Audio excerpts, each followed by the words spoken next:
Everyone, welcome back to my YouTube channel. तो आज की इस वीडियो में हम देने वाले हैं रैंकिंग। ऑब्वियसली बिग बॉस के कंटेस्टेंट को हम रैंकिंग देंगे क्योंकि रैंकिंग जो है बहुत ज़्यादा फेमस हो गई है। जब से निमृत ने रैंकिंग दी है, सब लोगों को बड़ी ही बढ़िया रैंकिंग दी है। तो मैंने सोचा क्यों ना मैं भी अपने हिसाब से, गेम के इन्वॉल्वमेंट के हिसाब से, उनकी चीज़ों के हिसाब से इनको एक रैंकिंग दूँ। तो अगर आप मेरी रैंकिंग से अग्री करते हो या डिसअग्री करते हो, मुझे कमेंट बॉक्स में बताना। और साथ ही अपनी रैंकिंग्स भी जो हैं कमेंट बॉक्स में लिखना, तो पता चले कि किसको आप कितना ज़्यादा सपोर्ट कर रहे हैं, किसको कितना ज़्यादा लाइक कर रहे हैं। तो मुझे भी पता चले और लोगों को भी पता चले। और साथ में हम 1 से लेके 12 तक जो है रैंकिंग करेंगे इन 12 कंटेस्टेंट की। हर चीज़ से रिलेटेड होगी, तो इस वीडियो को एंड तक देखना। अगर आपको वीडियो अच्छी लगे तो वीडियो को लाइक करना, चैनल को सब्सक्राइब करना। सबसे पहले हम स्टार्ट करते हैं नंबर 12 से। तो मैं नंबर 12 देना चाहती हूँ बिग बॉस के फेवरेट कंटेस्टेंट साजिद खान को। तो मुझे नहीं लगता इसके पीछे अगर आपको रीज़न जानना है, नहीं जानना है। अगर मैं बात करूँ मोस्ट डिसलाइक कंटेस्टेंट के बारे में, तो साजिद खान को सबसे ज़्यादा वोट्स मिलते हैं डिसलाइक कंटेस्टेंट के बारे में। क्योंकि कहीं ना कहीं चीज़ें साजिद खान के फेवर में नहीं जा रही हैं। मेकर्स की तरफ से एक बायसनेस है उस ग्रुप के लिए, खासकर साजिद खान के लिए। मैं बाकी लोगों का नहीं लूँगी। लास्ट वीक भी जो अभी हफ्ता गया है उस टाइम पर भी साजिद खान को सबसे कम वोट मिले थे और उस वीक नो एलिमिनेशन था। और इतनी कॉन्फिडेंस से जो साजिद खान बोलते हैं, ओवर कॉन्फिडेंस से कि 100% I am not going, nomination से क्यों डरते हो, ये है वो है। और घर के अंदर जो है एक एक्सट्रीम वॉयलेंस क्रिएट करते हैं। उसके बाद जो है दूसरों का बहाना बना देते हैं कि उसने मुझे प्रवोक करा। चीज़ें बिल्कुल सही नहीं जाती हैं उनके हिसाब से। और बाहर के जो एक्यूजेशन हैं वो तो माशाल्लाह हैं ही। तो नंबर 12 जो है साजिद खान के लिए है। और अगर मैं बात करूँ नंबर 11 की, तो नंबर 11 पर जो हमने कंटेस्टेंट रखी है वो है टीना दत्ता।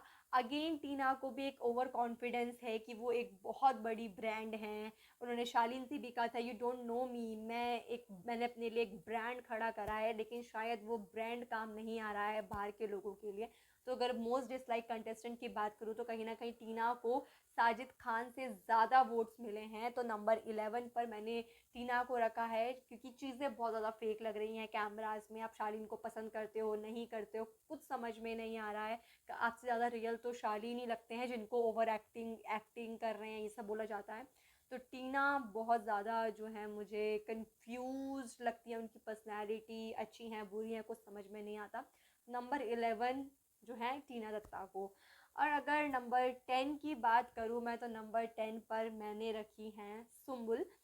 सुम्बुल इसलिए रखी हैं क्योंकि कुछ फेक वगैरह नहीं, ऑब्वियस सी बात है, वो उनका इन्वॉल्वमेंट गेम में है ही नहीं। दूसरी बात, वो गेम के लिए रेडी ही नहीं है। मैंने उन पर और भी वीडियोस बनाई हैं, अगर आपने नहीं देखी है तो मैं डिस्क्रिप्शन बॉक्स पे उसका लिंक दे दूँगी कि why she lost her cheerfulness. क्योंकि उनका नेचर ऐसा नहीं है जैसी वो बिग बॉस के घर में है। बहुत ही मस्त मौला और खुश रहने वाली लड़की हैं, लेकिन यहाँ पर सिर्फ रोती हुई नज़र आती हैं। तो वो चीज़ें भी मैंने बताई हैं, जो फैक्टर्स हैं उनके, तो आप वो वीडियो देख लेना। साथ ही मुझे लगता है कि अभी सुम्बुल जो है बिग बॉस के लिए रेडी नहीं थी, और ये चीज़ उनके पापा ने भी एक्सेप्ट करी है कि उनसे गलती हुई कि उन्होंने सुम्बुल को बिग बॉस के घर में भेज दिया, क्योंकि अभी वो रेडी थी ही नहीं। और उनके फैंस की बात करूँ, फैंस बहुत सारे हैं क्योंकि एक शो करके आई हैं, बहुत ही हिट शो था, लोग बहुत पसंद करते हैं। लेकिन बिग बॉस के घर की बात करें तो चीज़ें सही नहीं जा रही हैं। तो नंबर 10।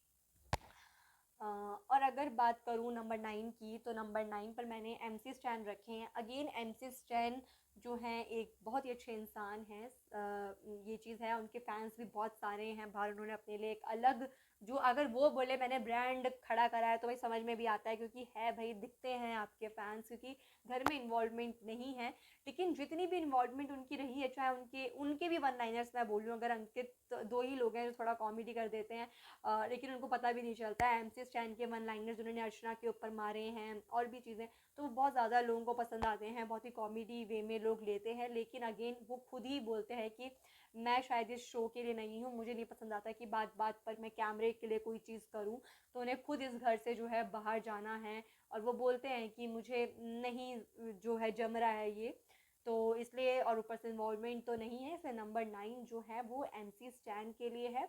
और अगर मैं नंबर 8 की बात करूँ, तो नंबर 8 पर जो है मैंने रखे हैं शालीन भनोट। शालीन भनोट इन्वॉल्वमेंट है उनका शो में, हर चीज़ में लड़ाइयाँ झगड़े जो भी चीज़ें हुई हैं, मुद्दे उठते हैं, हर चीज़ होती है, लेकिन चीज़ें बाहर सही नहीं जा रही हैं। कहीं ना कहीं एक नेगेटिव पर्सनालिटी बाहर परसीव हो रही है बिकॉज ऑफ जो एक्टिंग है, चाहे वो रूड नेचर हो बिग बॉस के लिए, जो सुम्बुल के साथ जो आपके साथ लोग खड़े हैं आप उनको ही अपने से डिटैच कर रहे हो, उनकी बेइज्जतियाँ कर रहे हो, और ऊपर से टीना और शार्लिन का जो एंगल है वो कुछ समझ में ही नहीं आता है। मुझे एक बात समझ नहीं आती, टीना शार्लिन का खुद का कुछ उनका समझ नहीं आता, फ्रेंडशिप है, रिलेशनशिप है, क्या है।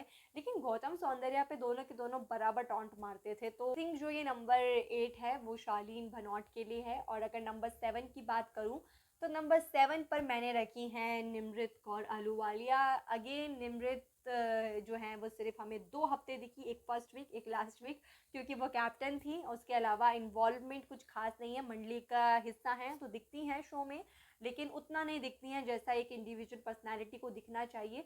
कहीं ना कहीं ग्रुप का ही हिस्सा बन के रह चुकी हैं और दूसरों के मुद्दे पर जो है अपना चीज़ वो बोलती हैं, चीज़ें उनके हिसाब से आई थिंक नहीं चल रही हैं और ज़्यादा कुछ बोलने के लिए है नहीं निमृत के लिए। तो निमृत के लिए नंबर 7 जो है आई थिंक बेटर है। नंबर 6 पे मैंने सौंदर्या रखी है, क्योंकि सौंदर्या का जो गेम इवॉल्व हुआ है वो बहुत माइंड ब्लोइंग था। स्टार्टिंग में मुझे नहीं लग रहा था कि सौंदर्या इतना कुछ कर पाएंगी, क्योंकि पहले इतना कुछ हो नहीं रहा था, बोल नहीं रही थी। उसके बाद फिर उनके एंगल, शालीन, गौतम, यही चीज़, और लोगों को ये चीज़ बड़ी इरिटेटिंग लगती है स्टार्टिंग से ही आकर। जो है पहला फैक्टर होता है कि आप ये प्यार वाला चीज़ें स्टार्ट कर दो, तो बहुत ज़्यादा इरिटेट हुआ। लेकिन अब जैसे जैसे गेम आगे बढ़ा, में सौंदर्या का एक वो उनके जो पॉइंट्स होते हैं बहुत ज़्यादा क्लियर होते हैं।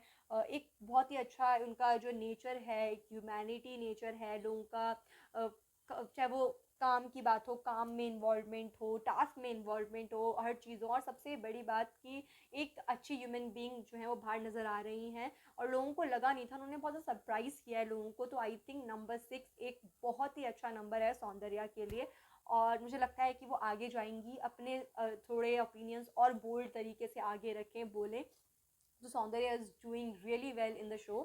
तो number 6 is for Soundarya. And number 5 की मैं बात करूँ तो नंबर 5 में मैंने अब्दू को रखा है, क्योंकि ऑब्वियस सी बात है अब्दू एक उनके पास एक क्यूटनेस है जिसे कि इससे हर लोग बहुत पसंद करते हैं। उनका समझने का नज़रिया बहुत अच्छा है, हर चीज़ एकदम परफेक्ट है। बस वही है, थोड़ा सा जो है लैंग्वेज बैरियर जो है वो आ जाता है, और कहीं ना कहीं एक चीज़ें हैं कि दूसरे समझा रहे हैं तब उस चीज़ पर आप रिएक्ट कर रहे हो, और कभी कभी तो वो गुम हो जाते हैं शो में। हाँ, जब वो कैप्टन थे तो पता चला कि यार अब्दू की पर्सनैलिटी, मतलब उनका गुस्सा, उनकी चीज़, वो जो भी चीज़ें करते हैं मुझे लगता है करेक्ट करते हैं, लेकिन दिख नहीं पाते हैं उतना जितना दिखना चाहिए। तो अब ढूंढना पड़ता है शो में, तो बाकी चीज़ें इतनी ज़्यादा हावी रहती हैं तो अब्दू थोड़े गायब रहते हैं। नंबर 4 की बात करूँ तो नंबर 4 पे मैंने अंकित को दिया है। अगेन ज़्यादा नहीं बोलते, लेकिन जब भी बोलते हैं क्या कमाल बोलते हैं, ये सब चीज़ मानेंगे। उनके वन लाइनर्स बहुत तगड़े होते हैं, उनकी जो एनालिसिस होती है चीज़ों को लेकर वो बहुत सही होती है, और उनकी जो एक ट्रांसपेरेंसी है ना, और वो जो जो एक रियलनेस है, चाहे वो प्रियंका से हो कि उनको एक चीज़ है कैमरे के लिए नहीं करना है, छोटी छोटी चीज़ें जो है बहुत ज़्यादा अट्रैक्ट करती हैं उनकी। और ओवरऑल पर्सनालिटी जो है मुझे अंकित की बड़ी कमाल की लगती है, और लोगों को भी बाहर अगर मैं बात करूँ बहुत ज़्यादा पसंद आ रहा है, चाहे प्रियंका अंकित का रिलेशनशिप हो, फ्रेंडशिप हो, चाहे अंकित का इंडिविजुअल वन लाइनर्स हो, जो उनकी बातें हैं तो लोग सुनते हैं और लोगों को मज़ा आता है वो चीज़ सुनने में। तो नंबर 4 अंकित के लिए, और आगे भी वो अगर ऐसा ही करते रहें उनकी गेम और इवॉल्व होगी, और वो एक बहुत अच्छे पर्सनैलिटी है, बहुत अच्छे ह्यूमन बींग है, तो आगे जाएंगी चीज़ें करेंगे। तो नंबर 3 पर मैंने रखी है अर्चना। अर्चना क्या कमाल का, मेरे को लगता है अगर अर्चना घर में नहीं है तो फिर मुद्दे कैसे उठेंगे, चाहे वो नेगेटिव लगती हैं, पॉजिटिव लगती हैं, I am not going in that zone.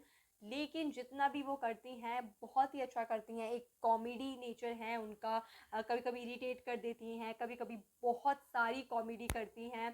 तो और सबसे ज़्यादा इन्वॉल्वमेंट मुझे लगता है अर्चना का है, बस एक थोड़ा सा वो उनको हवा में उड़ने की आदत है। सलमान खान ने भी कहा था कि बहुत जल्दी कि मैं आ जाता है, वहाँ थोड़ी गलत हो जाती है, लेकिन बाकी इज़ लाइक गुड। नंबर 2 मैं दे रही हूँ। नंबर सेकंड और फर्स्ट में बहुत ज़्यादा कंफ्यूज हूँ, तो मैं नंबर सेकंड और नंबर फर्स्ट नहीं कर रही हूँ। तो मेरे लिए इक्वल है प्रियंका और शिव। मैं सेकंड वन नहीं, क्योंकि मेरे को दोनों बड़े टक्कर के खिलाड़ी लगते हैं, और इवन अर्चना भी बहुत ही टक्कर की लगती है मुझे। लेकिन मैं फैंडम में आके थोड़ा कंफ्यूज आती हूँ, क्योंकि मैं अर्चना का एक स्ट्रॉन्ग फैंडम नहीं देख पाती हूँ। वहीं शिव और प्रियंका के ही लड़ते रहते हैं आपस में, और वो दोनों भी मुझे एकदम, एक मैं बोलती हूँ रियलिटी टिक है दोनों के लिए, गेम दोनों के लिए टिक है, ह्यूमन बींग दोनों टिक हैं, पर्सनैलिटी दोनों की टिक है, बराबर मुझे लगते हैं सही से करते हैं अपना चीज़। मतलब हर चीज़ अगर आप देखो कि जब प्रियंका जो डिप्रेस थी, थोड़ा वो रो रही थी, तो शिव का आके मनाना, जब निमृत जो है वहाँ पर रो रही थी तो प्रियंका का उनको समझाना, और बहुत ही क्यूट क्यूट जेस्चर्स दोनों ही करते हैं, लड़ते भी एकदम बोल्ड तरीके से हैं। तो बड़ा ही मज़ा आता है दोनों को देखने में। तो नंबर वन नंबर टू मैं तो नहीं डिसाइड कर सकती किसको क्या मिलना चाहिए। तो इन दोनों को तो आप मुझे कमेंट बॉक्स में बताएं, नंबर वन कौन, नंबर टू कौन, और अपनी रैंकिंग अगर आप बता सके तो मुझे कमेंट बॉक्स में बताना, और ज़रूर बताना कि नंबर वन और नंबर टू आपके हिसाब से कौन है। मुझे ये ज़रूर जानना है आपसे, आपके नंबर वन नंबर टू कौन है। तो जल्दी से इस वीडियो को फिर लाइक कर दीजिए, चैनल को सब्सक्राइब कर दीजिए। Till then bye bye.